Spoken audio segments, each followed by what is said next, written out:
And now, it's time for another Dice Tower review with Tom Vasel.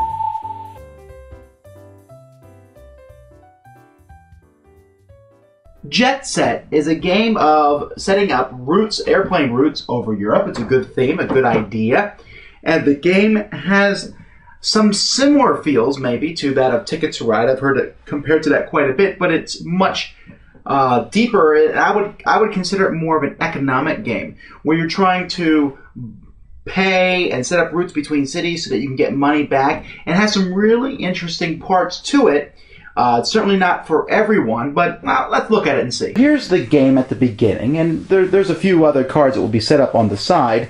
But you can see there's various cities across Europe, and each of these cities have links in between them, connecting them. Each city has various links that go from that city to another city.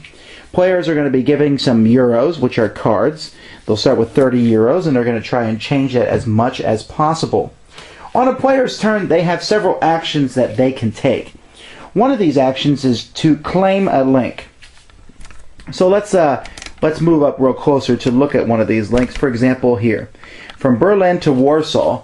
For me to claim this link on my turn, I'd put a chip of my color on that link and pay that price to the bank, which in this instance is $5. The longer the link, the more the price is. Then I can put an airplane on that link. I can put, and that costs another 5 euros. Or I could put 2 airplanes. Each airplane I put costs 5 euros, and so maybe I would want to put more than one. So that's one thing you can do on your turn. Another thing you can do is if you already own a link, let's say, for example, at the same time, I own this link here from Warsaw to Vienna, and I want to add an airplane to it, then I simply put an airplane on that. In fact, I could put airplanes on more than one link. I could put an airplane from Warsaw to Vienna and an airplane from Warsaw to Berlin. Each one would cost me 5 euros, but depending on how many links I would do, there's a service charge. So, for example, with 2 links, the service charge is 5 extra euros. So it'd be 15 euros to put down 2 airplanes. So it's best to put down airplanes when you first claim a link, but you can and you most likely are going to want to do it later on. In fact, if someone else controls the link, you can still put one of your airplanes there, but you're going to have to pay them 5 euros also. For example, Red could put one of his airplanes there, but he would have to pay the purple player 5 euros for placing his planes there. Now, why would you want to do all this? You want to do this because you want to claim flight cards. Flight cards are going to be next to the board in different rows. There's short flights and long flights. But for example, here's a very short flight from Berlin to Warsaw. If I want to do that, I simply would take one of my airplanes off the board, and now this card would come to me. And I'm going to get income from this flight. Some flights are longer than that. For example, here, this one from London to Rome is probably going to take 2 or 3 links. When we look at the board here, I can go from London to Paris, Paris to Milan, Milan to Rome. Or maybe I can go from London to Madrid, and Madrid over to Rome on the bottom. It's all up to you, on how you set up your flights. But this one is 3, and that's going to be points at the end of the game. The longer routes are just that. They're longer. For example, here's a 7 route from Frankfurt to Seville, which will take a lot longer to connect those up. But you have a choice to set these up. At the beginning of the game, you're most certainly going to have to take smaller routes because you really don't have a lot of money to go around. Another action you can do on your turn is take income.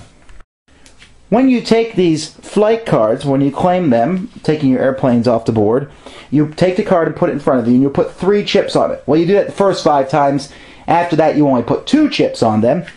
And then anytime you take the action of claiming income, you simply take a chip off of every card. And any card that you've done that to, you're going to get 5 euros for. If a card no longer has chips on it, you still at least get 2 euros from it. So you need these routes to constantly be producing you money. But at the same time, the more routes you have, the more money you get. Money is really, really tight in this game. So what's the point of this game? Well, there's some vacation cards scattered throughout the deck. These vacation cards will show up. There's a short flight deck and there's a long flight deck.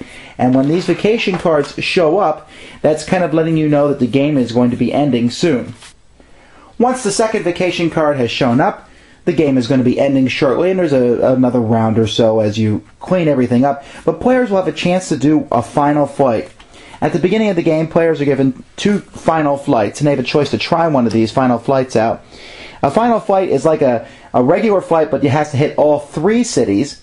And, for example, this one is Vienna to Oslo to Marseille, and it has to start in Vienna and end in Marseille. So you have to hit Oslo in the middle. The other one has to hit Athens in the middle. And these are worth 10 points plus 2 points for every airplane used on the route. So these can get you quite a few points. And so at the end of the game, once everyone has played either their final flight cards, or when someone has finished one of their final flight cards, at that point they will start placing airplanes on it to show that the game is basically on a timer type ending.